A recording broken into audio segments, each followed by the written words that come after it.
Aujourd'hui, qui va faire une visite en magasin sans avoir consulté le site internet avant, ou Instagram, ou Google, enfin peu importe, on a tous notre smartphone au bout des doigts. Donc il faut concevoir des business qui sont globaux dès le départ. Et du coup, ça veut dire qu'en termes de culture d'entreprise, à la Meringuet, le site internet est considéré par toutes les équipes comme une aide, comme un apport de business. Donc ça ne viendrait à l'idée de personne en magasin de dire non, venez en magasin, allez pas sur le site.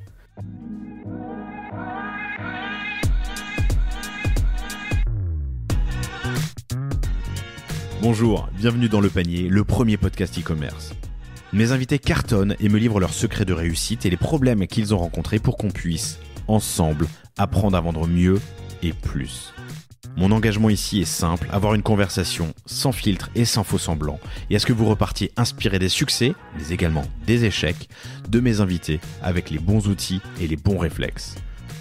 Je suis Laurent Kretz, cofondateur de Cosa Vostra, agence digitale qui fait des sites incroyables et des strates de communication et d'acquisition sur mesure.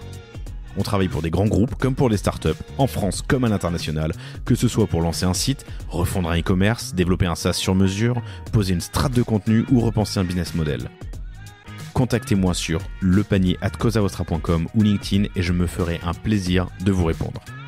Bonne écoute!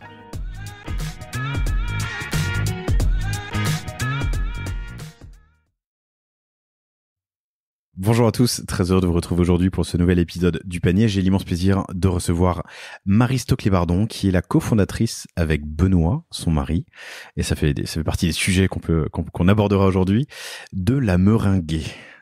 Salut Marie. Bonjour Laurent. Ça va ? Bien, et toi ? Ça va très très bien, je suis très heureux de te recevoir. Pour plein de raisons. La première, c'est que j'adore la meringue. C'est une histoire d'amour qui a commencé très très tôt, quand je traversais la Suisse étant gamin et qu'on s'arrêtait à je sais plus où pour acheter de la meringue et de la double crème, et qu'un jour qui était déjà assez gourmand, et qu'un jour je me suis dit putain, ça manque d'amertume, et que j'ai découvert d'acidité et que j'ai découvert la pavlova, et c'est ce que tu fais entre autres à la Meringuet. Je te laisserai présenter dans un instant la Meringuet. Je voudrais juste passer aussi un petit coucou à Célia Pasco-Clément, qui est la fondatrice de Barbapapa, la Barbapapa que vous retrouvez sur barbapapa.com, l'épisode 196 que tu as écouté, et tu m'as contacté après cet épisode. Absolument, je crois que tu l'avais mis sur LinkedIn, ou que Célia l'avait mis sur LinkedIn. Et effectivement, l'ayant écouté, je t'ai envoyé un message en disant « Et tu m'inviterais pas ?» Parce que l'histoire de Célia était l'histoire d'une reconversion. Alors toi, c'est pas vraiment une reconversion, parce que tu étais déjà dans le secteur, dans la verticale de la food. Mais un jour, tu m'as dit quand on préparait cet épisode que l'entrepreneuriat te chatouillait. Alors c'est une demi-reconversion, parce qu'effectivement, je suis une monomaniaque de bouffe. Que j'ai travaillé à la Maison du Chocolat et chez Fauchon, que j'ai monté aux États-Unis un business de cours de cuisine à domicile. Mais c'est une reconversion quand même, parce que j'ai sauté dans la marmite de l'entrepreneuriat de façon sérieuse, et c'est une vraie reconversion pour mon mari, qui lui travaillait dans le monde de l'énergie chez Dalkia, et qui alors là pour le coup a complètement changé de métier. Mais il avait aussi bu l'entrepreneuriat dans le biberon, puisque ses parents étaient vignerons. Vigneron, très bien. C'est quoi la Meringuet ? Alors la Meringuet, c'est une pâtisserie dédiée à la meringue et à la pavlova. La pavlova étant notre dessert préféré à Benoît et moi. C'est-à-dire une meringue craquante et moelleuse, une crème fouettée parfumée, pas sucrée, et des fruits frais de saison. Et on change de recettes toutes les semaines. Donc on a une centaine de recettes dans nos cartons. Formidable. Ça fait partie des sujets qu'on abordera, cette histoire de conversion, reconversion, en tout cas de lancement, reconversion pour ton mari, en couple et famille, puisque tu as plusieurs enfants, et il y en a un qui passait tout son temps dans la boutique au début, tout en parallèle d'un job, parce qu'il faut bien manger. On rentrera pas trop dans le détail, mais c'est quand même intéressant pour tous ceux et celles, toutes celles et ceux qui réfléchissent à se lancer. Parfois, faut le faire avec mesure. Quand on est étudiant, quand on est jeune, c'est facile. On n'a pas d'emprunt sur le dos, pas d'appart, pas d'enfant, peut-être pas de couple. Plus tard dans la vie, c'est vrai que c'est un frein pour beaucoup. Toi, tu es passé outre, et tu nous raconteras comment. Parmi les leviers marketing que tu as utilisé pour la Meringuet, il y a eu celui de publier un livre de recettes. Je serais curieux de creuser le sujet. Tu me raconteras comment, pourquoi, qu'est-ce que ça a apporté. Et surtout, avec ton expérience passée, alors chez Fauchon, à la Maison du Chocolat, avec Cooking Rendez-vous potentiellement, mais surtout avec d'autres. Tu as une belle expérience retail. Et d'ailleurs, tu étais la directrice retail de Fauchon avant de te lancer. Et j'aimerais comprendre tes apprentissages. Tu nous les listeras, il y en a quelques-uns. Les erreurs à ne pas faire. Et puis tes wins. Bref, un épisode gourmand que je vous propose aujourd'hui. Je suis très heureux de te recevoir. Ouais. Et parmi ces enseignements du retail, on y viendra, mais opposer le physique et le digital, ce qui peut être une erreur pour beaucoup. Super. Et ben écoute, bienvenue Marie. Allons-y. Donc Fauchon, Maison du Chocolat, c'est des business. C'est des business qui sont faciles à gérer dans la food. Enfin facile, rien n'est facile. Mais là avec la meringuée que vous retrouverez, je l'ai pas dit, mais sur la meringuée, donc LAMERINGAIE. Il n'y a pas sans de U, sans U, et tu nous expliqueras pourquoi. .com, donc allez faire un tour, comme ça vous verrez de quoi on parle. Donc je disais, là on est sur du frais, alors que Fauchon et la Maison du Chocolat, t'es pas forcément sur du frais, c'est plus facile peut-être à gérer, à expédier. Absolument, effectivement, la Maison du Chocolat, d'ailleurs, était très pionnière en matière de digital, puisqu'en fait, dès 2003, si je dis pas de bêtises, non, même 2002, il y avait un site internet marchand aux États-Unis. Et quand moi je suis arrivée dans la société en 2004, le site internet faisait déjà un très bon chiffre d'affaires, donc avait été très pionnière en la matière. Et ça s'expédie très bien, sauf quand il fait 40 degrés. Et à l'époque, Chronofresh n'existait pas, donc effectivement, on savait qu'on avait des semaines où on n'expédiait pas. Après ça, chez Fauchon, il y a effectivement des gammes de produits qui sont très faciles à envoyer par la poste, que ce soit par Chronopost ou par Colissimo. Maintenant, les gâteaux ne s'envoient pas non plus. Donc, à la meringuée, finalement, on a des produits complémentaires qu'on envoie très facilement, mais effectivement, les pavlova par la poste, ce sera plus compliqué. Et c'est de l'ultra frais. Ouais. Celles que vous voyez en vitrine ont été faites le jour même, voire au maximum quelques heures avant. Au plus tôt, ça a été fait le matin à 8h du matin. Ouais. Donc effectivement, là, toutes les pavlova que vous voyez dans nos vitrines, la plupart du temps ont été faites 2-3 heures avant, au plus tôt. Alors dans vos vitrines, vous avez effectivement, on dit ça, mais vous avez 5 boutiques à date, plus des distributions de certains produits sur Frischti, chez Monoprix, chez Auchan, chez Carrefour. Tu nous raconteras ça aussi. Comment t'es venue l'idée ? Alors l'idée, c'est bon, comme pour beaucoup d'entrepreneurs, je pense, une somme de hasard, et puis en fait, on saisit la balle au bon. Je suis donc une monomaniaque de gastronomie. J'ai commencé en rentrant des États-Unis à faire des pavlova chez moi. Et donc, moi, j'ai toujours aimé la meringue, et je suis tombée sur cette recette qui était très peu connue à l'époque. Alors, je te le racontais effectivement l'autre jour, mais la pavlova est un dessert d'origine australienne ou néo-zélandaise. Attention à ne pas faire un incident diplomatique face à un néo-zélandais. Tu te dis que c'est néo-zélandais. Et australien, pareil. Et donc inventé en hommage à une ballerine russe, Anna Pavlova, qui avait fait une tournée triomphale sur le continent en 1926. Le continent australien, néo-zélandais. Voilà. Okay, ouais. En 1926 26, ouais. 26. Donc, à l'époque, une tournée, ça dure 10 ans, non J'imagine. En bateau à vapeur entre les îles. Ouais, c'est ça, exactement. Et donc, la dite Anna Pavlova, qui était quand même la première ballerine, danseuse étoile très connue, qui est restée dans les livres d'histoire. Donc ce pâtissier se dit la meringue est aussi légère que le tutu de la danseuse, et donc je vais inventer un dessert en hommage à cette danseuse. Il devait avoir le béguin pour la dite danseuse. Et il a l'idée de mettre des fruits rouges sur cette pavlova, et en particulier des fraises, et donc c'est devenu leur bûche de Noël là-bas, sachant que les fraises sont de saison à Noël en Australie, puisque c'est l'été austral. Et donc en Australie, en décembre, tout le monde mange de la pavlova.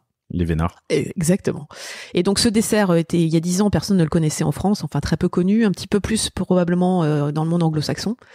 Et je suis tombée sur cette recette par hasard, je la fais et mes invités lèchent le plat. Donc là je me dis c'est vrai que c'était pas mal.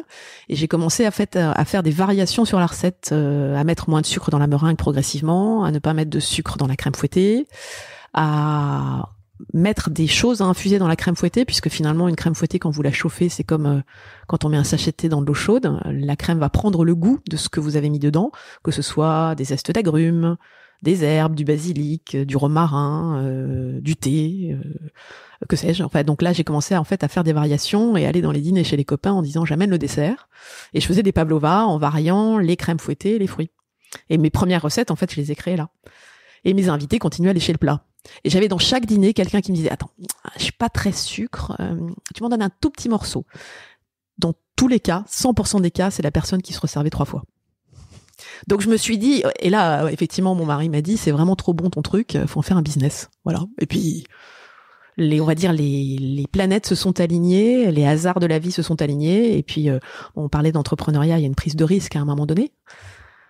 Est-ce qu'on le mesure vraiment quand on le prend ? Je ne sais pas. Ça pour le coup.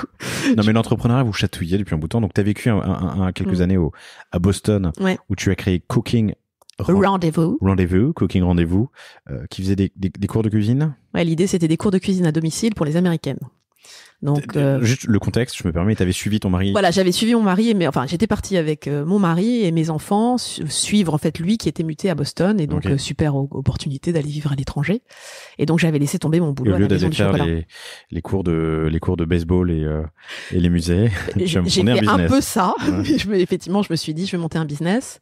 Et l'idée, c'était de dire, je réunis des Américains et des Américaines, je vais chez eux avec tous les ustensiles, tous les ingrédients.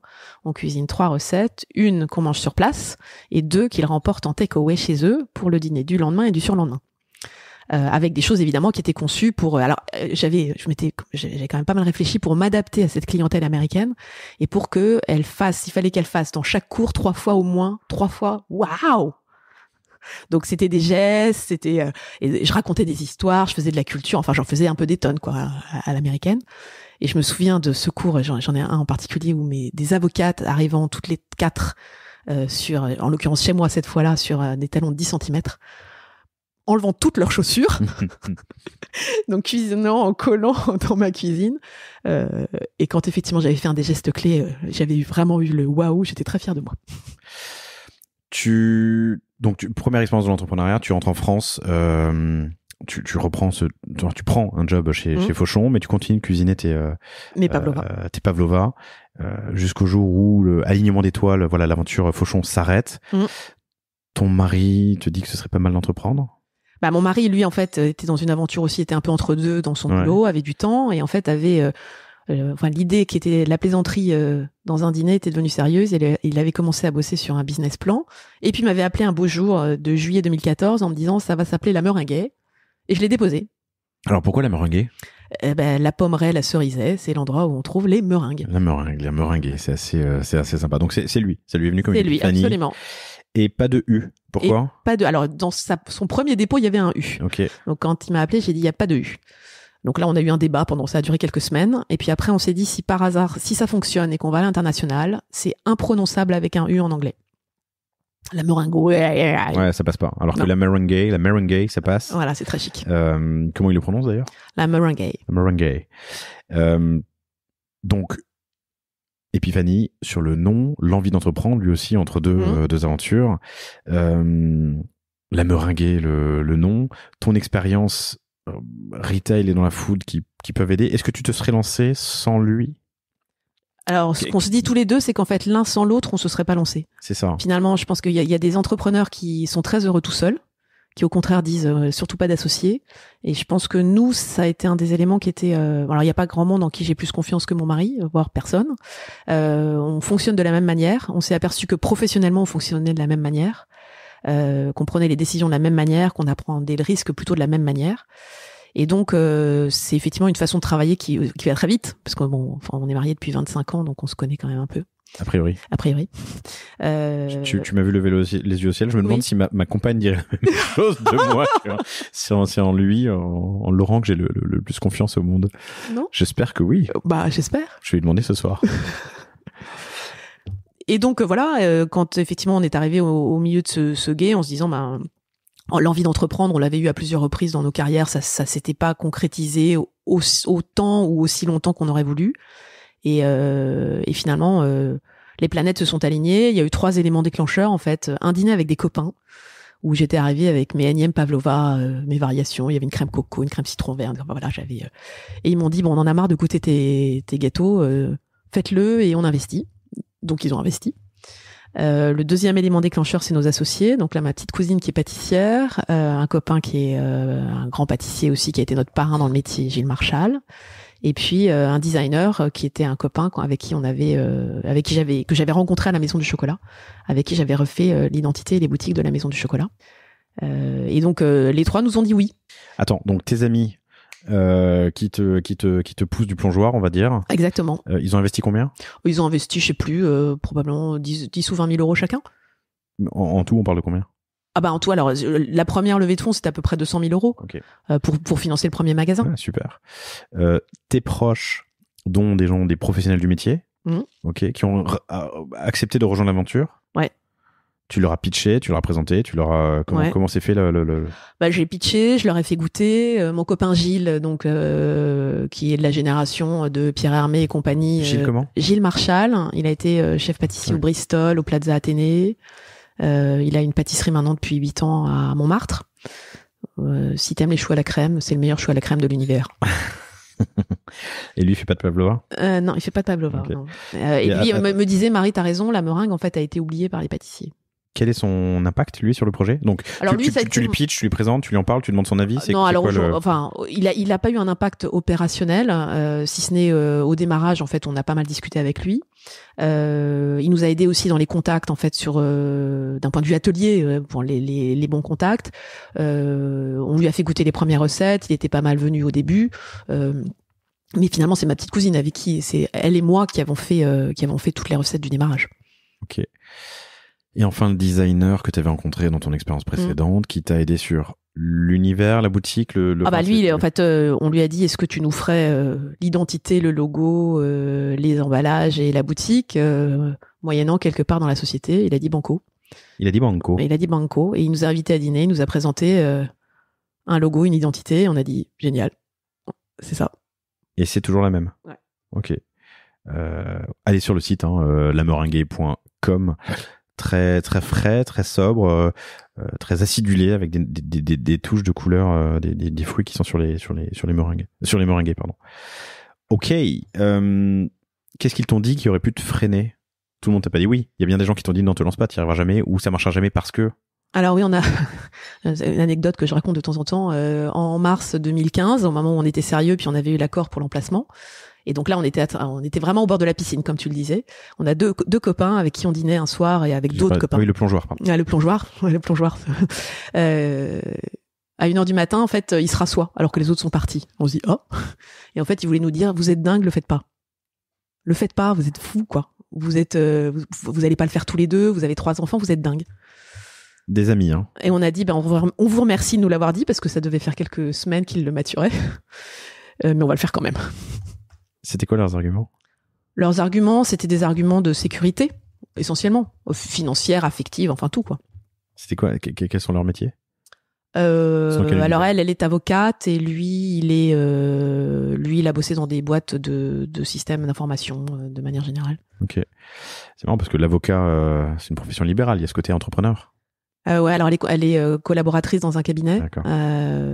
Et puis voilà, l'appréhension du risque, chacun l'a, en fait. 3 éléments déclencheurs, les amis qui te disent d'y aller et qui investissent, les proches dont ta petite cousine et Georges Marchal. Gilles Marchal. Pardon, G Marchal. Pâtissier qui t'aide ou en coup de cas avec lesquels tu testes les recettes, ou tu élabores la recette avec ta petite cousine, et ce designer qui accepte de faire l'univers. Et le troisième élément déclencheur, le troisième élément déclencheur. C'était le designer, non? Non, alors les 3 là qui m'ont dit oui, et le troisième élément déclencheur, c'est l'emplacement rue de Lévis. Pardon. D'accord. Non, ça c'est les proches. L'emplacement rue de Lévis. Là, en fait, on habite pas très loin, et on avait repéré cet emplacement parce qu'il était inoccupé depuis 2 ans. Parce qu'en fait, emplacement inoccupé. Alors, chères auditrices, chers auditeurs, pardon. À Paris, il y a des arrondissements.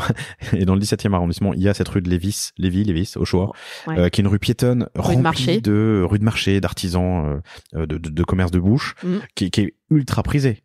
Comment une boutique peut être inoccupée rue de Lévis? Parce qu'en fait, il y avait eu des problèmes d'infiltration très importants dans l'immeuble. Et donc, l'immeuble avait été déclaré insalubre par la mairie de Paris. Tout simplement. Et donc, le propriétaire avait dû, en fait, virer tout le monde, locataires, commerçants, etc., pour pouvoir faire des travaux structurels. Et en fait, on l'a recontacté au moment où il remettait le magasin sur le marché. Et il te faut pas seulement un magasin, il te faut un laboratoire. Alors, on avait un petit labo, en fait, rue de Lévis, on avait un petit labo derrière. Donc, on avait la possibilité pour une boutique de produire nos meringues et de tout produire sur place. Ok, compris. Et donc, le propriétaire, en fait, a choisi notre dossier. je le revois aussi pareil dans un rendez-vous où on présente. Nous, on était arrivés avec des pavlova, donc sortis de nos petits fours, nos tests, une présentation, un BP, et il nous dit j'aime bien votre truc, c'est pour vous. Bon, vous m'envoyez vos 3 derniers bilans. C'est un projet, monsieur. Alors, comment dirais-je, 3 derniers bilans. Bon, allez, c'est pour vous, de toute manière, si on prend pas de risque dans la vie. C'est un entrepreneur et on lui en est reconnaissant aussi parce que on l'aurait pas fait sans lui. Donc les 3 éléments déclencheurs, je reprends, les amis, les proches qui aident ou qui designent et l'emplacement rue de Lévis que vous prenez à la loc. Hein. Ouais. Ok. Qui est toujours à la loc ou vous avez acheté? Alors, en fait, dans le monde du commerce, la plupart du temps, les commerçants ne sont pas propriétaires des murs parce qu'en fait, les murs valent des sommes qui sont astronomiques. Donc la plupart du temps, soit tu payes un loyer au propriétaire des murs et à côté de ça, tu as un droit au bail ou un fonds de commerce, après ça dépend un peu des métiers, que tu achètes. Enfin, qui a une valeur qui dépend de la valeur du loyer. Donc enfin, en gros, c'est une histoire de vase communicant. Donc nous, on a un droit au bail rue de Lévis. Un élément important dans ce lancement, donc là on est en 2015, hein, oui. C'est que malgré le premier investisseur de France qui est les ACDIC, le chômage, pardon, vous avez quand même 3 enfants. Vous avez certainement, enfin peut-être, j'en sais rien, une propriété, des emprunts. Enfin, on a acheté un appartement avec un emprunt, oui. Voilà, c'est ça. On se lance pas de la même manière que, comme je l'ai dit en intro, à 20 ans. Non. Et là, tu fais un choix qui est de prendre un job alimentaire. Enfin, alimentaire, quand même. Alors, je sais pas faire un job alimentaire, mais... Ouais, c'est ça. Mais voilà, tu prends un job quand même. Mais je prends un job, ouais. Mais donc, c'est une possibilité. Chers auditrices, chers auditeurs, quand on veut se lancer, on peut on peut le faire en couple et en famille. Tu en es la preuve, comme beaucoup d'invités du panier. Mais on peut aussi faire ça soir et week-end, à condition de faire des semaines à 90 heures, quoi. Voilà. En fait, alors là, pour le coup, on a une appréhension du risque, Benoît et moi, qu'on partage et qui fait qu'on a pris le risque. Maintenant, là, on n'est pas complètement fou non plus. Et il fallait quand même qu'il y ait un peu de sous qui rentre à la maison. Donc, on s'était dit, effectivement, il faut qu'il y en ait un ou deux qui trouvent un boulot pour assurer quand même les arrières. Et donc, c'est moi qui l'ai trouvé. Un autre boulot entrepreneurial où, en fait, j'ai lancé une activité de café à Paris, mais cette fois-ci pas avec mes sous et avec un salaire. Ce qui est pas forcément désagréable quand on est entrepreneur. C'est sur LinkedIn, vous pourrez le voir. Ton retour d'expérience là-dessus? Est-ce que c'était une bonne idée avec le recul? Est-ce que tu aurais pu aller plus vite si tu n'avais pas ce job à côté? Est-ce que Non, je pense que c'était indispensable. Mine de rien, il faut qu'un entrepreneur, alors dans les choses il faut qu'il dorme la nuit. Non, mais c'est con, mais enfin, il faut dormir la nuit. Même si on n'est pas risque adverse, même si on sait que finalement les choses essentielles dans la vie, c'est pas forcément avoir un bel appartement et que il y a quand même des moments où il faut un peu assurer ses arrières. Et donc j'ai aucun regret. L'aventure était formidable. C'est un café qui s'appelle Araku, c'était vraiment une aventure formidable qui s'est arrêtée pour moi il y a 2 ans parce que j'ai passé la main. C'était en transparence avec eux. Hein. Oui, absolument. Ils m'ont recruté aussi parce que j'étais en train de lancer la meringuée. Et quand ils m'ont recruté, en fait, je leur ai même dit, je ne viens que quand la première boutique est ouverte. À plein temps. Donc j'ai commencé à bosser en consulting en fait pendant 2 mois, puis ensuite j'ai créé la société, la structure en France pour cette société. Mais voilà. En parallèle, attends, que quand la première boutique était ouverte de la meringuée. De la meringuée. J'ai rejoint Araku en novembre 2015 au moment quelques semaines après avoir ouvert la première boutique de la meringuée. Entre l'idée tu l'as eu quelques années plus tôt, mais entre le moment où vous décidez d'y aller avec Benoît, où il se réveille un matin en disant ça s'appellera la meringuée, combien de temps il s'est passé? la boutique et l'ouverture rue de Lévis, du coup. En fait, en juillet 2014, ça s'appellera la meringuée, la BP machin. On n'a pas tellement avancé pendant ces 6 mois qui ont suivi, si ce n'est mettre quelques chiffres sur un tableau Excel. Et un tableau Excel, c'est quand même assez magique. Hein, ça dit ce que tu as envie que ça dise. Voilà. On va dire les copains, les proches nous ont dit oui en décembre, et en janvier, en fait, on a commencé à faire des tests. Okay, là, en fait, on a fait 6 mois. Octobre, quoi. Voilà, janvier, juillet, on a fait des tests sur les produits.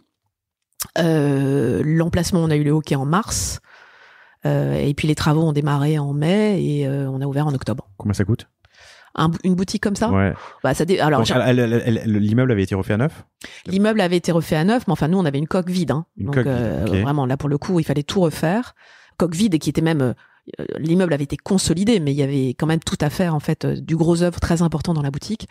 De manière, un magasin, un droit au bail sur une rue, comme la rue de Lévis ou comme la rue des Martyrs, en gros, c'est entre 200 et 500 000 euros, un droit au bail, auquel tu rajoutes 200 à 300 000 euros de travaux. Donc c'est rapidement un billet. Aussi important, voire plus important que les travaux? Ouais. Elle fait quelle surface, cette boutique? Alors celle-ci, elle fait 120 mètres carrés, mais tu connais entre le haut et le bas, mais Et tu connais ton chiffre d'affaires sur la partie commerçante?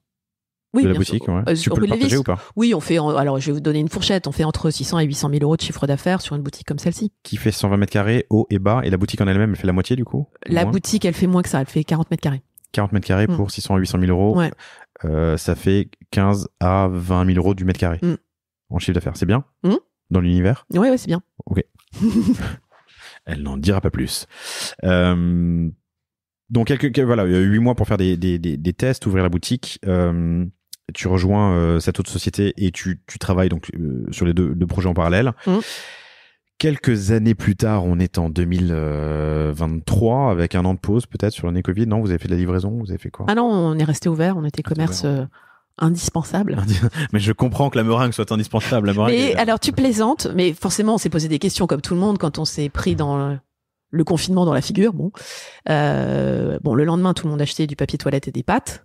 Mais 3 jours plus tard, en fait, on avait des gens qui commençaient à revenir dans la boutique rue de Lévis en nous disant, heureusement que vous êtes ouverts. On va se faire un petit plaisir. Ouais. Alors évidemment, on vendait pas beaucoup de formats 8 personnes à ce moment-là. Top. Donc quelques années plus tard, voilà, 5 boutiques, un site que vous avez lancé dès le départ. Ouais. En PrestaShop. Ouais. Dès le départ, vous êtes toujours en PrestaShop avec l'univers graphique de ton ami designer dont t'as pas donné le nom? Alors, il s'appelle Olivier Desdois. Alors non, le site, c'est pas lui qui a décliné le site. Là, pour le coup, c'est un autre copain que j'ai rencontré chez Fauchon. Mais qui a pris la charte. Qui a pris la charte et qui l'a décliné avec talent. Eux, ils s'appellent Puppets. Donc c'est... Si vous cherchez une super agence web, je vais pas faire. Mais c'est des gens super. Vous venez chez Cosa Vostra et vous ne discutez pas. Et voilà, c'est pour ça que. Non, mais c'est très bien. Il y a Puppets. Ok, raconte-moi l'ouverture des 5 boutiques. Donc rue de Lévis. Donc rue de Lévis, on ouvre en octobre 2015. Ouais. Là, tout de suite, en fait, ça fonctionne et on a un engouement effectivement pour le produit. Et donc, évidemment, on l'avait pas lancé en se disant qu'on allait rester avec une seule boutique. Donc l'idée, c'était si ça fonctionnait, d'en faire très vite plusieurs. Et donc, en 6 mois, 6-8 mois plus tard, en fait, on a commencé à monter un projet pour lever des fonds pour ouvrir les boutiques suivantes. En propre. En propre, oui. Ok. Pour le moment, elles sont toutes en propre. Et vous pensez à la franchise? Ça fait partie des sujets sur lesquels on est en train de travailler pour effectivement pouvoir toucher des villes qui sont un peu plus loin de notre base parisienne. Et donc oui, absolument, la franchise, tout à fait, en province. Vous êtes les seuls à faire de la meringuer? Alors, j'aurais pu me renseigner, pardon, j'ai pas fait mes devoirs, chers auditrices, chers auditeurs, mais. Non, alors on n'est pas tout seul. Alors il y a des meringues dans chaque boulangerie de France. Il y a des meringues dans toutes les boulangeries de France. Maintenant, notre meringue à nous, elle a une particularité, c'est qu'elle a quand même à peu près 30% de sucre en moins. Alors un pâtissier dira, dans les cours de pâtisserie, une meringue, c'est 100 grammes de blanc d'œuf, 200 grammes de sucre. En dessous, c'est pas possible, c'est de la chimie. Nous, on a 30% de sucre en moins. Donc déjà, c'est que la meringue que le dogme, effectivement, pâtissier. Ouais. Qui est 1 pour 2, 2 pour 1. Voilà, exactement. Donc vous, c'est 1 pour 1,4. 6, quoi. 100 grammes. Un tiers des 200, pardon. Ok. Après ça, effectivement, on a donc la meringue en elle-même, elle est moins sucrée qu'une meringue lambda. J'ai perdu le fil de ce que je voulais de ta question. Non, pardon, je te parlais des 5 boutiques et de la franchise. Ah oui, et alors pour effectivement les 5 boutiques, on a donc en octobre 2015, ça fonctionne très bien, et donc on s'est dit on va ouvrir d'autres boutiques, plutôt à Paris. Et on a trouvé effectivement à la fois nos friends and family qui avaient déjà investi, ont réinvesti, et puis on a trouvé des actionnaires stratégiques qui nous ont aidés à ouvrir les 2 boutiques suivantes, avec la boutique de la rue du Cherche-Midi qui a ouvert en octobre 2017, en même temps que tu parlais du livre, en même temps que le lancement du livre. Et puis en fait ensuite la rue des Martyrs qui a ouvert en octobre 2018, en même temps que notre atelier central, du coup derrière la rue de Lévis. Ok. Et les 2 dernières? Et les 2 dernières, la 4e c'est rue Daguerre en 2020. Donc en octobre 2020, et la dernière c'est à Neuilly, en fait à l'entrée du Monoprix de rue des Huissiers à Neuilly. En fait, on a repris ce qui était avant la boulangerie du Monoprix et ils nous ont donné un espace. Mais à l'intérieur de la. Juste à l'entrée, ouais. Ok. Alors je connais pas bien Neuilly, mais moi je suis de l'Est, mais Martyrs, Lévis, Cherche-Midi, ce sont des belles adresses. Emplacement. Location, on en a déjà parlé. Bah écoute, c'est une transition parfaite. Et on reviendra ensuite sur la suite de ton mix distrib et de la franchise. ou des enjeux de la franchise, mais tes apprentissages retail, et effectivement ça on le dit souvent, je sais pas qui l'a dit en premier, mais certainement plein de gens, l'emplacement, c'est clé. Ah bah c'est en fait et même quand on sait, on se trompe. Donc effectivement, moi je sais par exemple que la meringuée, c'est il me faut une vitrine devant laquelle les gens passent et qui soit ultra gourmande. Et donc je dois être entre un fromager, un primeur, un boucher, un poissonnier, dans une rue dans une rue de bouche dans laquelle les gens viennent se faire plaisir et s'arrêteront devant ma vitrine et auront envie de lécher la vitrine tellement elle est gourmande. C'est quoi l'usage, l'acte d'achat?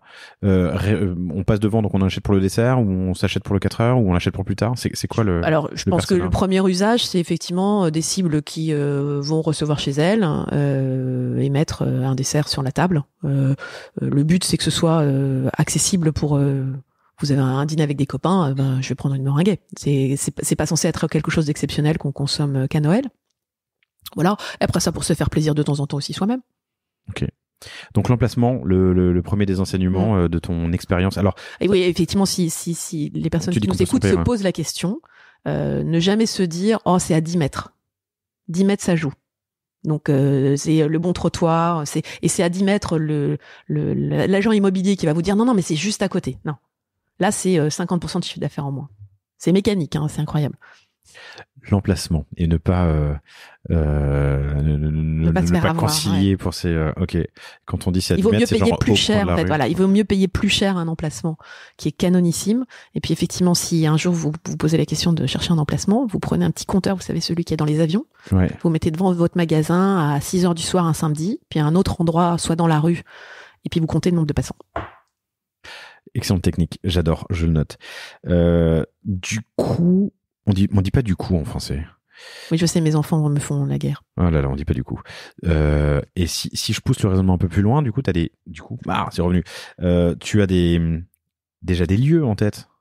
J'imagine. Enfin, tu vois. De cible, tu veux dire? Oui. Une boutique rue des Martyrs à Paris, ça se libère pas toutes les 4 matins. Et j'imagine que si ça se libère, c'est la guerre. Comment tu fais? Alors en fait, tu prends la carte de Paris et tu te dis où est-ce que j'ai envie d'aller. Et puis tu as un certain nombre de cibles et tu as en fait des partenaires avec lesquels tu vas travailler, avec qui tu vas dire je veux un emplacement entre tel numéro et tel numéro de telle rue. Donc je veux être entre le numéro 10 et le numéro 20 sur tel trottoir dans telle rue. Mais là, il y a une liste d'attente, ou en tout cas, t'es pas la seule à le demander. T'es pas la seule à le demander, mais quand t'as un agent immobilier qui est malin, qui a des bonnes entrées, il va finalement te proposer des bons emplacements. Puis après, effectivement, faut avoir un peu de chance, faut jouer des coudes. En l'occurrence, rue des Martyrs, par exemple, ça c'est génial. Si Madame la maire de Paris nous écoute, la maire du 9e arrondissement a mis en place un système qui fait qu'en fait, elle refuse les chaînes dans la rue des Martyrs. Donc en fait, elle exerce son droit de préemption. Et en l'occurrence, l'emplacement rue des Martyrs, on l'a eu parce qu'en fait, il y avait une chaîne de fringues qui voulait prendre cet emplacement. Ok, qu'est-ce qu'on appelle une chaîne? Parce que je crois qu'il y a un Fuchsia, j'ai jamais su si on prononçait le show X, qui est une chaîne, qui est une franchise. Alors non, c'était un gros. En tout cas, elle veut des artisans. J'entends la logique, et je trouve ça hyper intéressant. Elle veut des artisans et je trouve ça vachement bien parce que finalement, ces rues de bouche, pour pouvoir les maintenir la vie qu'il y a dans ces rues-là, c'est bien. Cool. Premier apprentissage, retail, donc l'emplacement, c'est clé. 10 mètres plus loin, ça peut être moins 50%. Quand tu dis 10 mètres, c'est genre, si l'agent immobilier vous dit c'est au coin de la rue, c'est au coin de la rue de Lévis, mais pas exactement rue de Lévis, non. Voire même 10 mètres. C'est-à-dire que, par exemple, même dans la rue de Lévis, il y a des endroits qui sont moins favorables que d'autres. Okay. Au milieu, il y a un espèce de ventre mou. Ouais. Donc les magasins du milieu, ils ont moins de potentiel que les magasins du haut ou du bas. Ok, hyper intéressant. Et donc l'apprentissage, c'est ça. 10 mètres, ça peut faire toute la différence. Prenez un compteur là de personnes comme on voit dans les avions et aller tester le passage un samedi après-midi, un lundi soir, exactement, un mercredi après-midi pour voir ce que ça donne. Super. J'ai trouvé mon emplacement. Ouais. Deuxième enseignement, tu parles de faire de l'empathie client. Alors, en fait, ce que je me suis... j'ai un passé de marketeuse à la base. Et finalement, le bon marketing, il ne se sent pas, il ne se voit pas, parce que ça veut dire qu'en fait, on s'est mis à la place des gens. Et ce que je disais chez Fauchon, chez qui je me suis beaucoup battue entre le magasin et le digital, puisque j'étais en charge du digital, C'est mettons-nous à la place de ce que nous sommes à l'extérieur de nos sociétés. Et on a nos smartphones au bout des doigts, on veut avoir une expérience qui est effectivement complètement sans couture, pour le coup, le fameux seamless, sans couture entre le physique, le digital. Et où est-ce qu'en fait, il faut que nous, société, marque, on soit là où les gens nous veulent. C'est tout. Voilà. Donc en fait, il faut arrêter de faire des dogmes qui peuvent être dire je veux pas faire ci ou je veux pas faire ça. Non, il faut être là où ils veulent. Là où ils sont quand ils cherchent un gâteau. Donc si c'est 11h du soir, il faut qu'on soit là à 11h du soir. Alors en pratique, comment ça se traduit pour la meringuée? En pratique, ce deuxième apprentissage? Ce deuxième apprentissage, c'est concrètement, on a ouvert la première boutique rue de Lévis en même temps que le site internet le même jour. Avec un site internet qui, dans sa première version, était exclusivement en click and collect. Mais ça voulait dire que, par exemple, on a ouvert fin octobre, à Noël, les gens venaient dans la boutique chercher le menu de Noël, goûtaient, discutaient en famille, parce que le menu de Noël... Le dessert de Noël, c'est toujours, il y a généralement conseil de famille pour savoir qu'est-ce qu'on va manger en dessert à Noël. Enfin, qu'est-ce qu'on va manger tout court à Noël. Et donc, ils goûtaient nos différentes recettes. Et ensuite, ils décidaient et ils pouvaient aller sur le site directement réservé pour le 24 décembre. Donc, dans ce deuxième apprentissage du retail, quand tu parles d'empathie client, se mettre à son service dans ses baskets, là, c'est ne pas opposer, mais on va rentrer un peu plus loin dans le détail, le physique et le digital. S'il a envie d'acheter une pavlova parce qu'il passe devant ou sur Internet, il faut penser à sa place, se mettre dans ses baskets. Il faut pas le forcer dans un carcan. C'est le mot, tu as tout dit, le mot forcer. Ouais, okay. On n'éduque pas le client en fait. J'entends. Et effectivement, tu parlais d'empathie. Évidemment, dans la boutique, ça se traduit dans le fait que nous, on est une marque. Alors, j'emploie le mot de temps en temps, mais le cuisinier Yves Candebord a inventé la bistronomie. Et le mot bistronomie. C'est lui ? Ouais. Ok. Dans le 14e, il y a 20 ans. Et à l'époque, en fait, son idée, c'était de dire on n'a pas besoin d'être dans un étoilé pour avoir dans son assiette des produits exceptionnels. Ça se rajoutait le fait que des sardines, ça peut être aussi exceptionnel qu'un homard. Et qu'en fait, dans un étoilé, à la carte, il faut du homard. Et on mange pas de sardines. Et lui, il disait, si mes sardines sont hyper bien cuisinées, c'est hyper bon. Et donc, dans ses valeurs qu'il mettait dans son bistrot, il y avait effectivement de très bons produits, très bien cuisinés, pas trop de sophistication, de la convivialité, de la proximité, une ambiance un peu brasserie. Finalement, ce qu'on a voulu faire à la Meringuée, c'était un peu ça. La bistronomie de la pâtisserie. Et ça rejoint l'empathie. Ouais, c'est de se faire plaisir, être dans la chaleur, la convivialité, la gourmandise. Et puis nos pavlovas, elles sont dressées aussi comme des jardins à l'anglaise. C'est un petit peu le bazar. C'est pas aussi rangé et aussi symétrique que les pâtisseries des étoilées. Troisième point aussi qu'on peut creuser sur tes apprentissages ou en tout cas les applications retail que tu as mis en place, c'est la transparence. Alors j'ai fait que 2 boutiques de la Meringuée, mais j'imagine que c'est peut-être pareil dans les autres, mais c'est ouvert. On voit les pâtissiers à l'action. On fait tout devant les clients.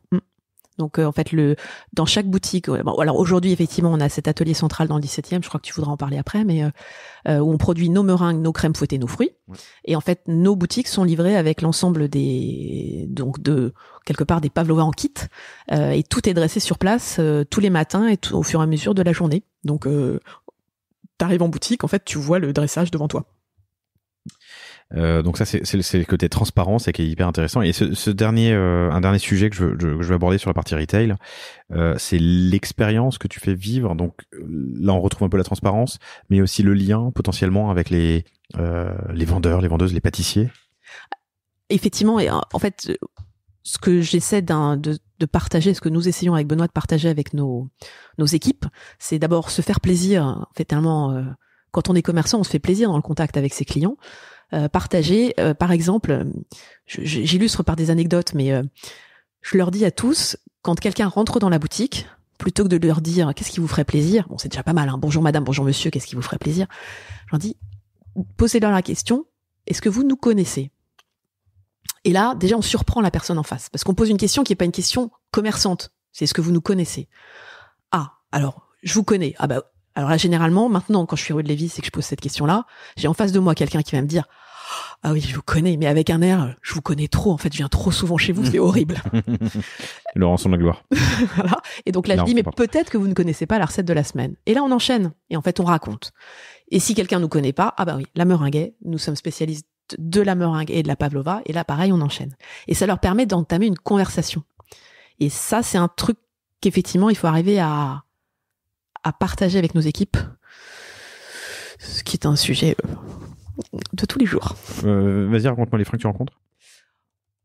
Alors d'abord, les personnes en elles-mêmes, il faut qu'elles aiment faire ça, parce que finalement, on peut recruter des gens qui veulent être vendeurs, mais qui prennent pas autant de plaisir que moi je peux prendre à discuter avec des clients. La timidité aussi de certains, le fait que certains, je les pousse à exprimer ce qu'ils pensent eux.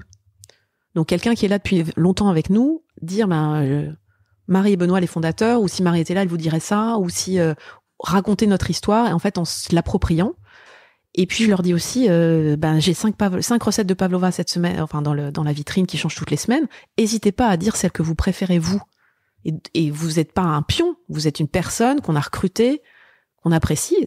Donnez votre avis. Hyper intéressant. Créer du lien, créer de la conversation, créer une conversation.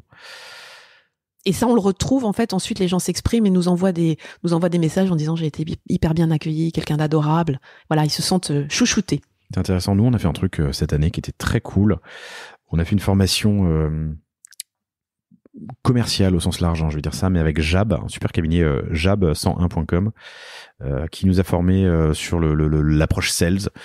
Toujours bien de se former et d'avancer et de challenger ses idées reçues.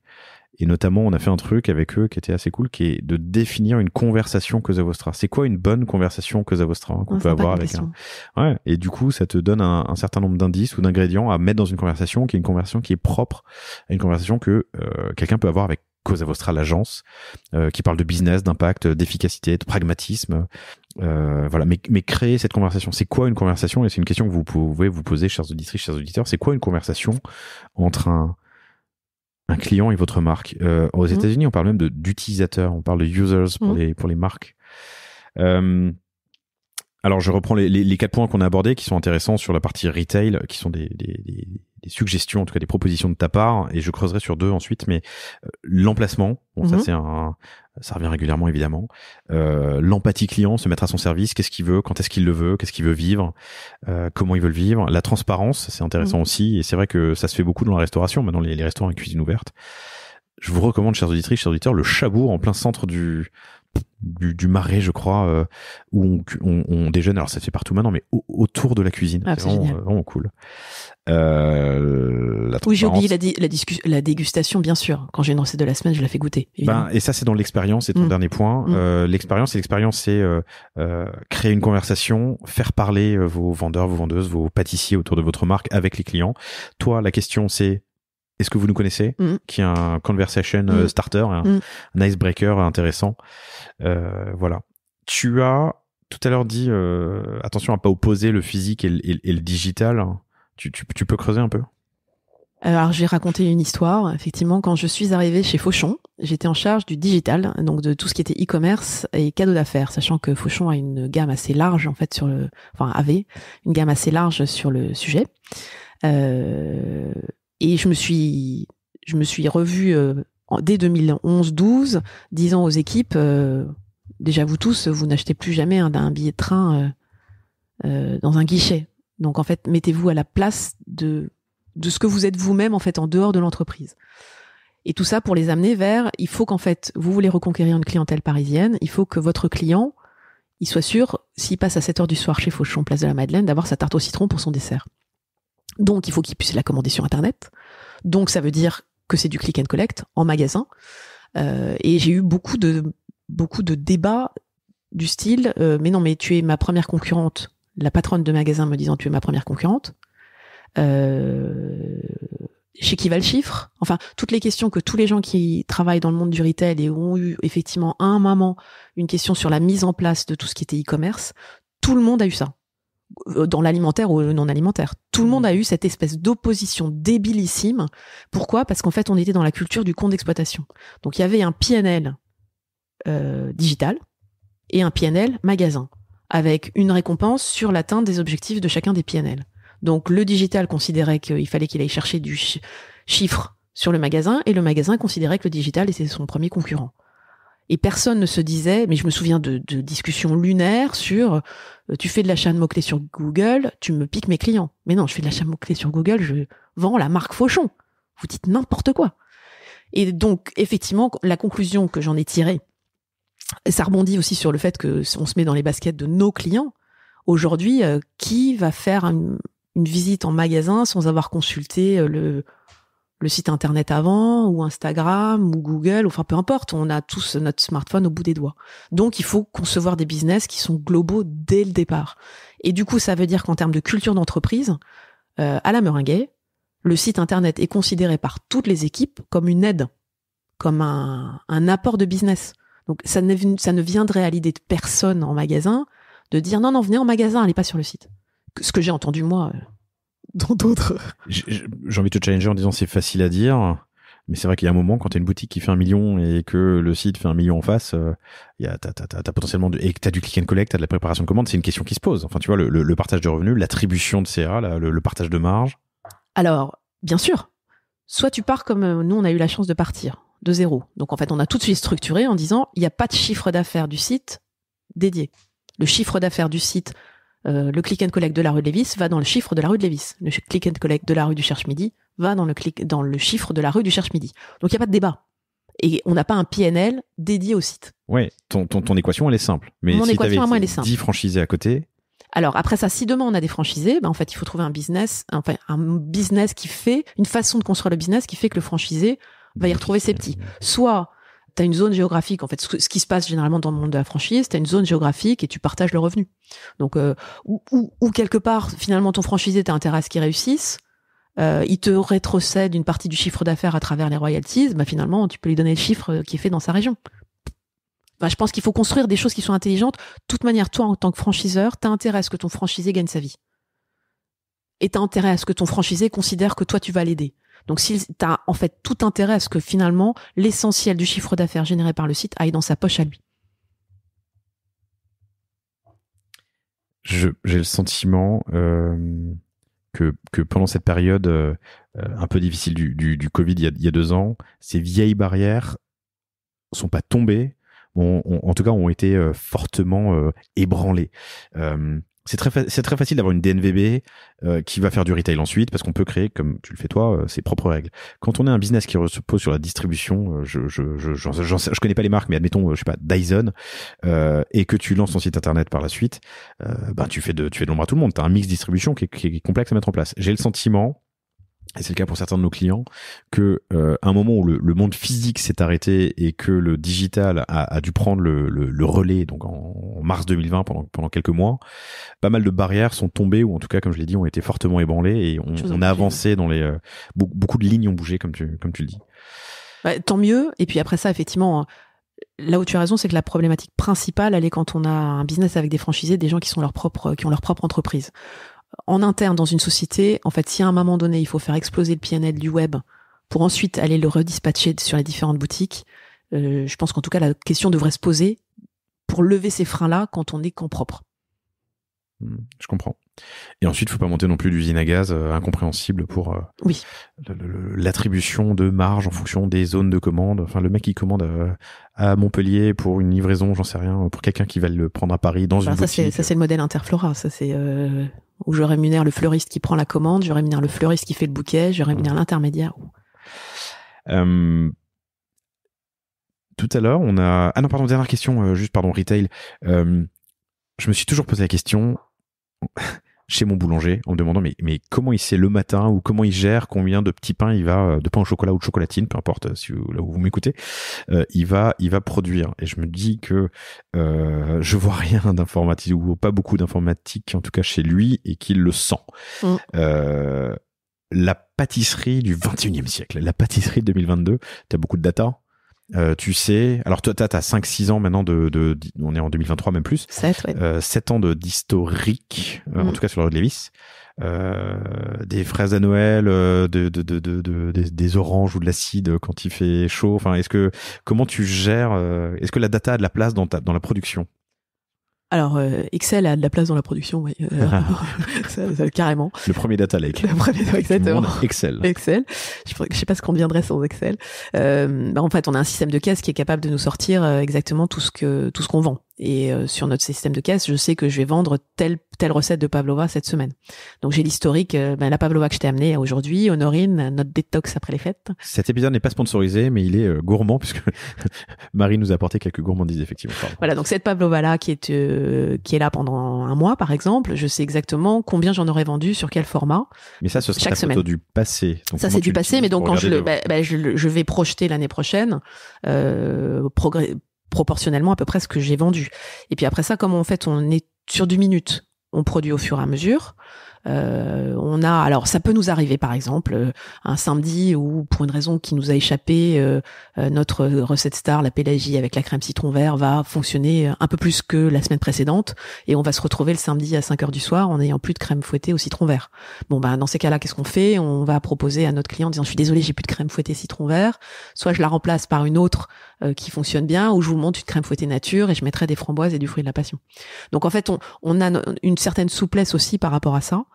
Et puis effectivement, on est basé, quand je vous dis Excel, c'est les chiffres sortis de notre système de caisse sur lesquels on projette en disant grosso modo, mois de janvier l'année dernière, on a fait comme ci, comme ça, par magasin, on va avoir besoin d'à peu près ça. Et on ajuste. Et comme on peut ajuster, ça fait partie des choses qu'on a. Autre exemple, quand on est sur des agrumes, on les coupe sur place. Donc si j'en ai besoin d'un peu plus, je vais chercher ma commis pâtissière et je lui dis recoupe-moi 4 kilos d'oranges. Je le voyais comme un frein à la croissance, ou en tout cas comme une difficulté, mais c'est vrai que l'ultra frais, le frais, te permet d'ajuster en permanence, de créer en permanence et surtout de garder potentiellement tes ingrédients plus longtemps, même si une pavlova finie ne se garde, tu l'as dit, qu'une journée, c'est ça? Ouais. Mais des agrumes coupés, effectivement, peuvent se garder 2-3 jours. Et puis après ça, quand les agrumes sont plus assez, ou les fruits sont un peu trop mûrs pour aller sur une pavlova, on en fait de la confiture.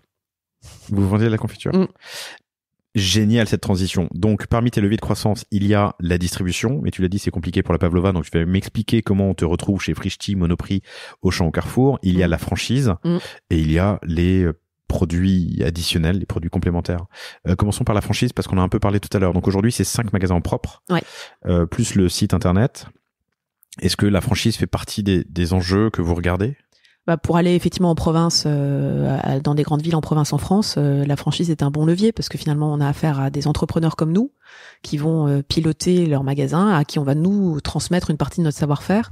Donc c'est effectivement l'un des sujets sur lesquels on est en train de bosser. Ok. Comment on l'aborde? Alors, faut l'aborder sous différents angles en fait. Sous l'angle du modèle économique et de la façon dont on va l'organiser, et puis sous l'angle donc la modèle économique, ça veut dire que il faut et le franchiseur et le franchisé gagnent leur vie. C'est comme ça qu'on a quelque chose de pérenne. Sur la marque, et donc aujourd'hui on a 7 ans, la Meringuée a 7 ans et commence à être une marque un peu connue. On va dire, j'ai des appels spontanés de journalistes maintenant quand ils font un article sur la pavlova, ils m'appellent. Donc ça fait plaisir parce qu'on se dit on a quand même réussi à créer un truc. Il a fallu quelques années, un livre de recettes. Voilà, et puis effectivement pas mal de présence sur un certain nombre de médias. Tu as des demandes entrantes pour de la franchise? Ouais, mais depuis longtemps. Mais des particuliers ou de tout, des gens qui nous appellent en disant voilà, je voudrais ouvrir une franchise ou une master franchise. Enfin, on a travaillé déjà certains projets. Pour le moment, ça n'a pas encore abouti, mais ça fait partie des sujets. Et après ça, derrière, il y a la question pratique, comment ça s'organise, comment on transmet, comment on forme, etc. Donc, on est en train de travailler sur tous les sujets en même temps. À quel horizon? J'aimerais bien relativement rapidement, d'ici 2 ans, pouvoir ouvrir une première franchise. On est début 2023, donc début 2025, une première franchise. Ça serait pas mal, ouais. Ok. Ça, c'est le premier levier de croissance. Ensuite, il y a la distribution. Oui. Tu fais du frais. Comment est-ce qu'on te retrouve et qu'est-ce qu'on retrouve chez Frischti, Monoprix, Auchan ou Carrefour? Alors, tu l'as compris, j'aime la pavlova. Et effectivement, 5 boutiques, même si demain j'ai 5-10 franchises effectivement dans toute la France, pour arriver à faire partager notre dessert préféré avec le plus grand nombre, il fallait aller plus loin. Et donc, on a mis au point un produit. Donc, on parlait de l'Australie et de la Nouvelle-Zélande. En fait, en Australie et en Nouvelle-Zélande, nos amis ne font pas eux-mêmes leur meringue. Ils l'achètent toute faite, en grande surface. Et donc, en fait, on s'est inspiré de ce modèle-là pour mettre au point une meringue qui est pas tout à fait la même, évidemment, que notre meringue, entre guillemets, ultra fraîche qu'on a dans nos boutiques à Paris, qui est une meringue ultra moelleuse avec quasiment une texture de guimauve. Ça s'appelle 1, 2, 3 pavlova par la Meringuée. Et c'est un kit pour faire sa pavlova chez soi en 5 minutes. Donc, 1, la meringue, 2, la crème, 3, les fruits et hop, une pavlova en 5 minutes. Et c'est donc adapté en termes de conservation, etc., pour la grande distribution. Donc présent chez Monoprix depuis un peu plus de 2 ans, chez Auchan depuis 1 an, enfin 1 an et demi, chez Carrefour depuis 1 an et demi et chez Frischti depuis quelques semaines. Je le trouve sur le site internet, pardon? Non, c'est pas sur le site internet parce que là, pour le coup, c'est un produit pour la grande distribution. Ok. Oh, il y a une pavlova Mont Blanc. Ouais. Ah bah en fait, le Mont Blanc, c'est de la meringue, de la crème fouettée et de la crème de marron. Donc on ne pouvait pas ne pas en avoir. Ok. Donc un kit pavlova qu'on peut retrouver en grande distrib ou chez Frischti. Chez Frischti, c'est du prêt à manger. Donc chez Frischti, en fait, chez Frischti, tu vas commander sur Frischti avec et te commander ta meringue et puis généralement ils te proposent à côté les fruits frais et la bombe de chantilly. Ok, je n'arrive plus à me connecter sur Frischti, mais j'y vais, voilà, tout de suite. Non, je sais pas si tu vas le trouver là. On va regarder. Pas là, en l'occurrence. Mais ok, d'accord. Et du coup, ça, il a fallu rentrer. Oui. Alors Frischti, c'est peut-être plus accessible que Carrefour ou Alors en fait, l'histoire a démarré par Monoprix. Parce qu'en fait, les équipes de Monoprix sont venues nous chercher en nous appelant en disant on veut vous rencontrer. Alors, je le redis parce que je me permets de t'interrompre. Excuse-moi. J'essaye en vain d'avoir le bon marché. J'ai eu plein d'intros. Merci infiniment Flore de La Bonne Brosse qui se bat pour moi d'ailleurs et d'autres aussi. Je vous attends avec plaisir parce que le bon marché fait partie de ces enseignes, ces espaces, ces lieux d'exception qui ont choisi pas mal d'invités du panier. Et pareil pour Monop. J'ai l'impression qu'il y a énormément de marques, de DNVB ou pas, qui ont réussi avec Monoprix à se lancer dans la grande distribution. Donc, cher Monoprix, Laurent@cosavostra.com, écrivez-moi, venez me raconter comment vous faites votre sélection de... Bah, je vais dire à Sylvain de venir te voir. Eh ben Sylvain, si tu nous écoutes.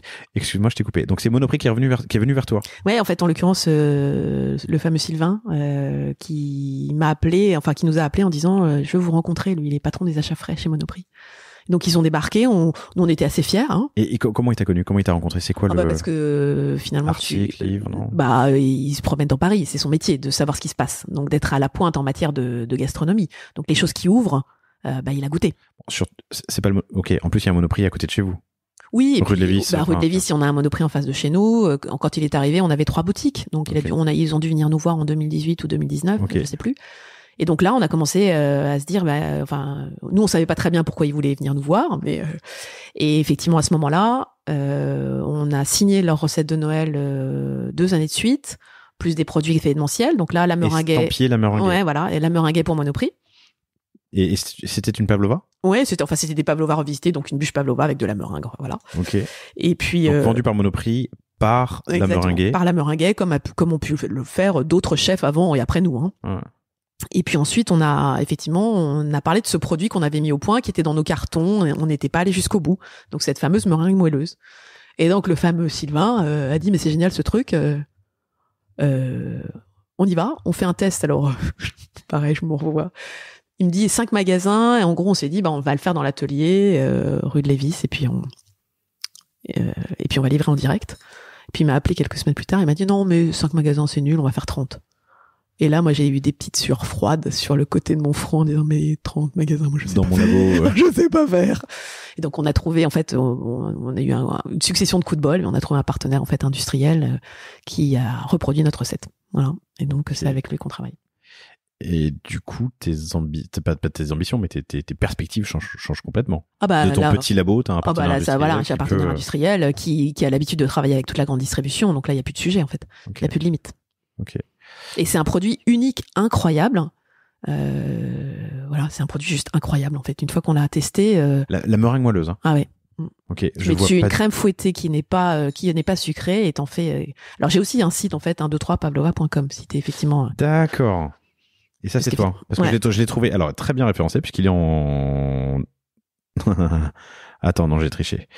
Il était en bonne position. Il était en 2e ou 3e sur ce que j'avais. Il est pas beaucoup. On a essayé de faire avec nos petits moyens un petit peu de SEO, mais bon. 123pavlova.com. 123pavlova, pardon, .com, ok. Et du coup, la meringue est super moelleuse. Mais alors vraiment, c'est presque une texture de guimauve. C'est incroyable. Eh bien, je vais tester. Il a fallu faire un peu de R&D pour tout cela. Ouais. Que vous faites dans votre labo? On l'a fait dans notre labo, oui. Ok. Et du coup, ce partenaire industriel qui te permet d'aller alimenter la grande distribution, tu lui donnes une recette? Je lui ai donné une recette. Je lui ai donné une recette. On a fait des tests, mis au point, et puis. Il y a une alors, pardon, question de néophyte, peut-être de débutant, mais il y a évidemment, j'imagine, de la protection de la propriété intellectuelle dans ce genre de cas. Il n'y a pas de propriété intellectuelle pour les recettes. What? Ok, vas-y, raconte-moi. Donc, voilà, ça existe. En fait, la propriété intellectuelle va protéger une image, va protéger une marque, un look, mais la recette ne se protège pas. Donc après ça, tu te protèges différemment, mais. Et comment tu te protèges? Tu te protèges avec un contrat. Enfin voilà. D'accord. Oui, ok, mais il n'y a pas de propriété intellectuelle pour les recettes. Est-ce que ça m'étonne? Non, d'un côté une recette, c'est. Mais attends, mais quand tu fais un yaourt brassé aux fruits rouges, j'en sais rien, il n'y a pas de propriété. Il n'y a pas de propriété intellectuelle. Non, t'as une propriété sur la marque, t'as une propriété sur l'habillage du machin, comment le produit va être appelé, etc. Mais tu prends un yaourt d'une marque qui a une recette qui te plaît, t'arrives à la pomper, voire t'as eu un insider qui t'a donné la recette, ils peuvent rien faire. Ok, hyper intéressant. Donc, t'as trouvé ce partenaire industriel, tu lui donnes ta recette en croisant les doigts, mais tu te protèges avec un bon contrat, et lui, il est capable de produire en grande quantité ce kit Pavlova que vous pourrez retrouver, chers auditeurs, chères auditrices, sur 123pavlova.com. On ne peut plus simple, et qui te permet d'aller distribuer, du coup, faire connaître la Pavlova au plus grand nombre. Au plus grand nombre. Ok. Il y a des marrons glacés. Oh là là, faut que j'arrête.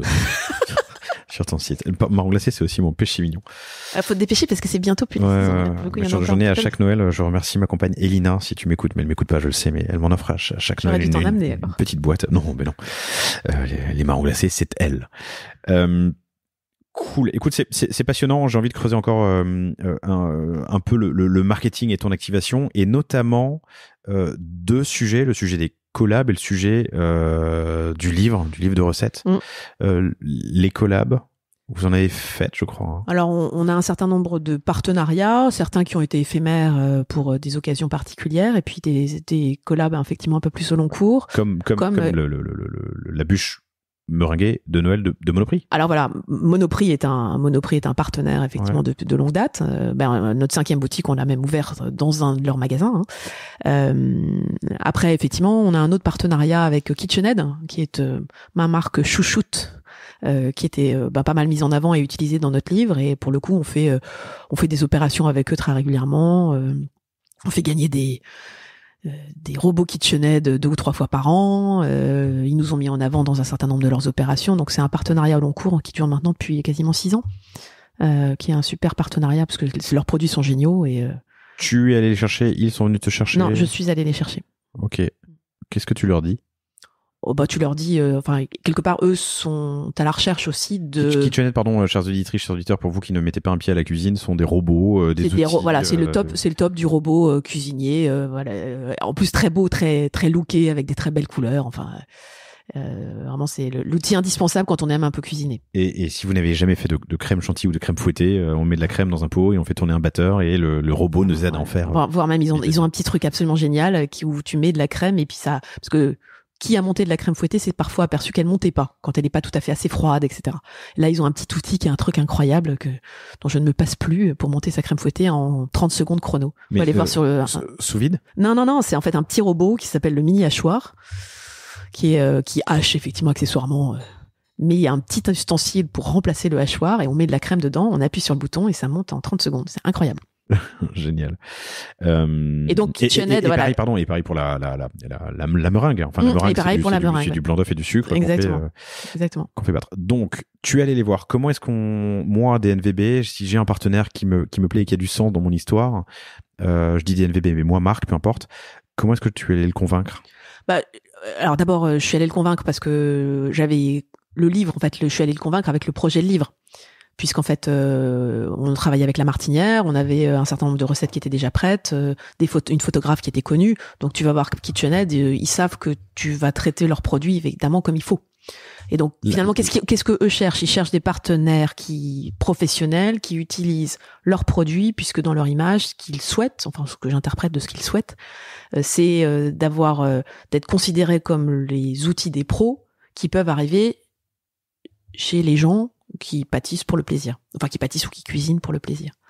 Et donc voilà, après à partir du moment où puis en fait finalement eux ils font des dotations en produits, ils offrent des produits, ils mettent en avant sur leur site. Je pense que ils trouvent que l'identité de ce qu'on fait, de nos photos, parce qu'ils ont fait posté pas mal de choses aussi sur leur compte Instagram par exemple avec des photos que j'ai faites moi, ils ont l'air de considérer que mes photos sont pas trop nulles et que ça inscrive pas mal dans leur plan de communication. Voilà, donc c'est un partenariat qui est vraiment gagnant-gagnant. Ok.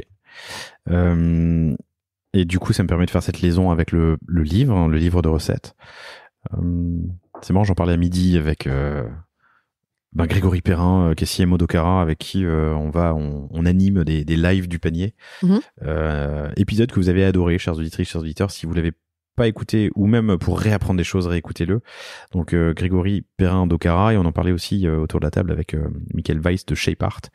Le plaisir d'avoir un livre qui porte ton nom. On se disait que tu gagnes pas forcément d'argent, mais que dans une vie, d'avoir publié un bouquin, c'est pas mal. Alors, raconte-moi comment ça s'est inscrit dans ta stratégie d'activation et d'acquisition. Alors d'abord, tu vas te dire, vraiment, elle fait tous les trucs par hasard. Un peu. En l'occurrence, 15 jours après avoir ouvert la boutique de la rue de Lévis, une éditrice de La Martinière vient me voir en disant « Vous êtes la référence en matière de pavlova ». Je la regarde. Ça fait 15 jours qu'on a ouvert. Vos pavlovas sont dingues. Il faut qu'on fasse un livre. Donc là, je lui ai dit, vous savez quoi, vous allez me laisser quelques mois. Parce que... Et puis en fait, on s'est reparlé à peu près 1 an plus tard. Et je leur ai dit, banco, on y va. Et après ça, on a travaillé. J'ai réfléchi à quel était le concept du livre, en fait. Qu'est-ce que je voulais mettre dans ce livre. Donc il y avait plusieurs ingrédients. Évidemment, c'était un support de connaissance de marque, de sérieux de marque. Un premier élément qui était, je voulais que ce soit un livre où toutes les recettes étaient non seulement faisables, mais expliquées pour qu'on puisse les réaliser chez soi. En fait, j'ai fait le livre que j'aurais voulu avoir 10 ans plus tôt. C'est pas le cas de tous les livres de cuisine. Donc avec des techniques pour tenir une poche à douille, lever des suprêmes d'agrumes, enfin voilà. Ensuite une trentaine de recettes de pavlova, et puis des invités. Et donc des invités de marque, copains ou la plupart des copains en fait, qui sont pâtissiers et qui m'ont fait quelques recettes particulières. Donc dans mes copains dans le livre, il y a le pâtissier d'un village en Dordogne à côté duquel j'ai grandi, qui fait un vacherin aux noix absolument dingue, qui était accessoirement notre dessert de mariage. C'est bon le vacherin.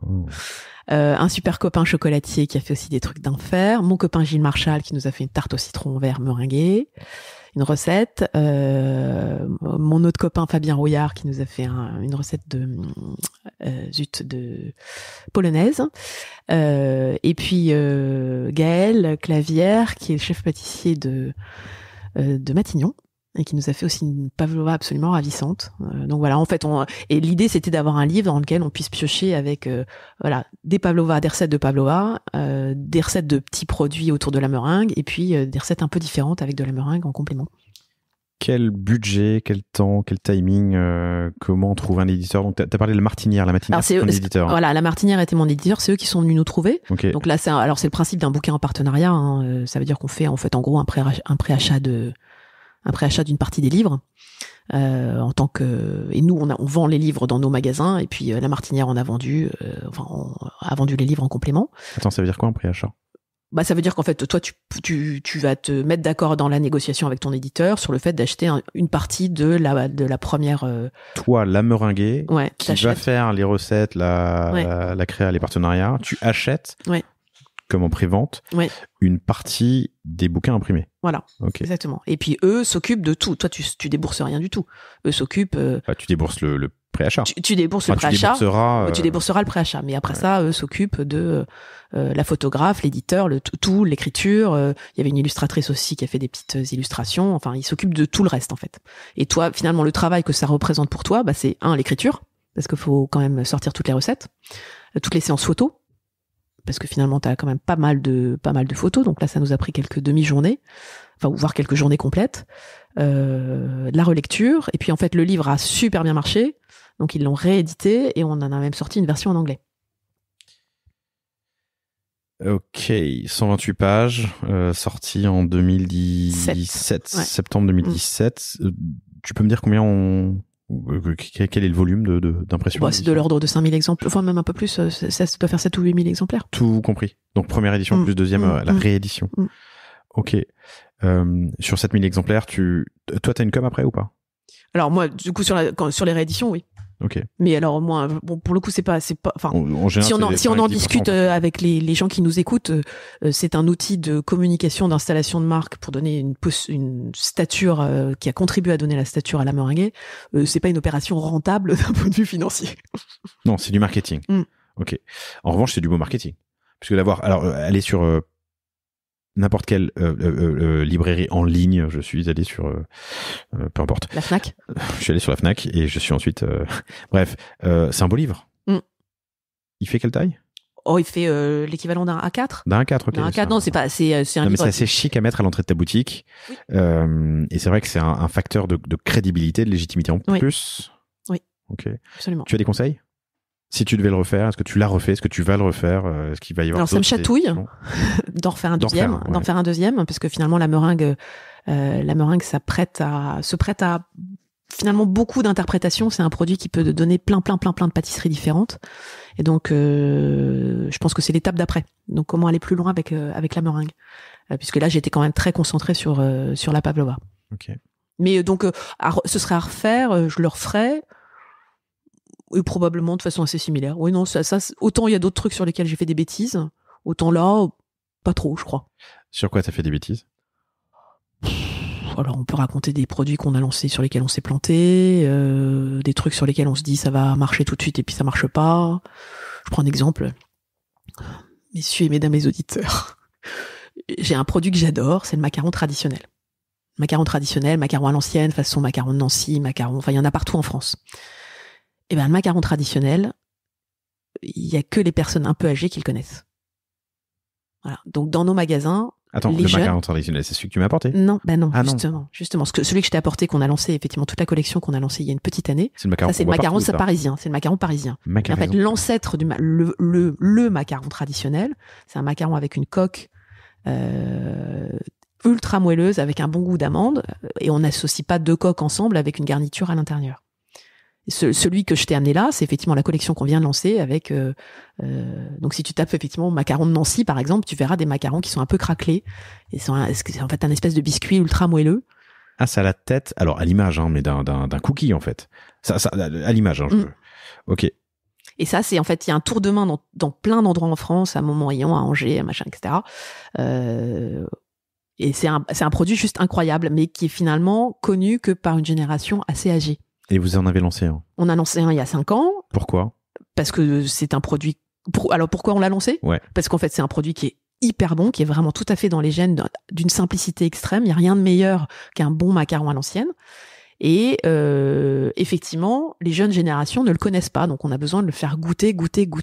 Alors une fois qu'on a goûté, on se dit « Ah ouais, mais c'est incroyable !»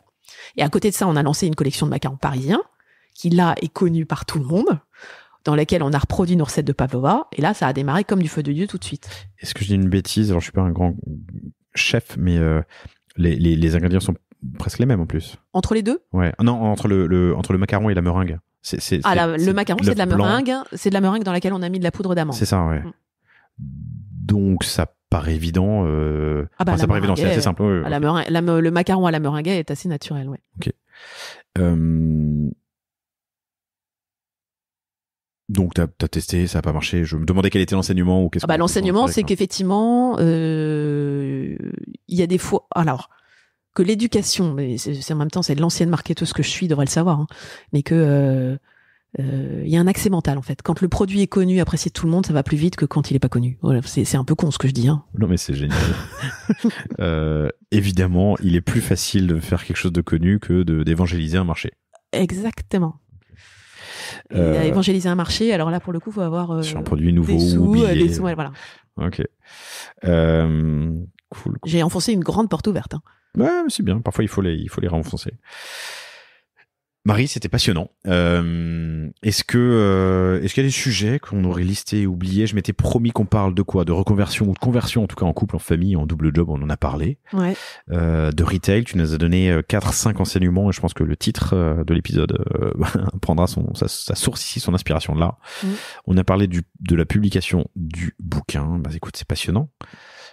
Merci infiniment pour ton temps. Merci Laurent. Marie Stoclet-Bardon, que vous retrouvez sur... Alors, Stoclet, plus loin, Baron. Que vous retrouvez sur LinkedIn si vous avez des questions. On remercie évidemment Benoît aussi, hein, Benoît Bardon, ton associé, ton mari, ton partner in crime pour cette belle aventure. Si vous n'êtes pas à Paris, allez sur 123 Pavlova pour commander un kit. Si vous êtes à Paris, passez dans une meringuée, alors rue des Martyrs, rue de Lévis, rue du Cherche-Midi, à Neuilly, ouais. Voilà. Et allez sur lemeringuée.com pour découvrir tout ce qu'on s'est dit. Merci, un grand merci Laurent. Merci à toi. Je suis très heureux de t'avoir reçu et j'espère que ça vous a plu, chers auditrices, chers auditeurs. Je vous dis à bientôt. Salut. Merci d'avoir écouté cet épisode du panier jusqu'au bout, j'espère qu'il vous a plu. Si c'est le cas, abonnez-vous pour ne rater aucun épisode, parlez-en autour de vous et surtout laissez-moi une note et un commentaire 5 étoiles sur Apple Podcast. N'hésitez pas non plus à le partager à chacun de vos amis dans le business, chaque nouvel auditeur est une victoire. Si vous avez besoin de lancer ou refondre votre site internet, de créer un Shopify ou un WooCommerce, de performer avec une stratégie de contenu efficace, n'hésitez pas à me contacter à l'adresse lepanier@cosavostra.com. On se fera un plaisir de vous répondre. Et enfin, et surtout, inscrivez-vous à la newsletter du panier sur lepanier.io. À bientôt pour un prochain épisode.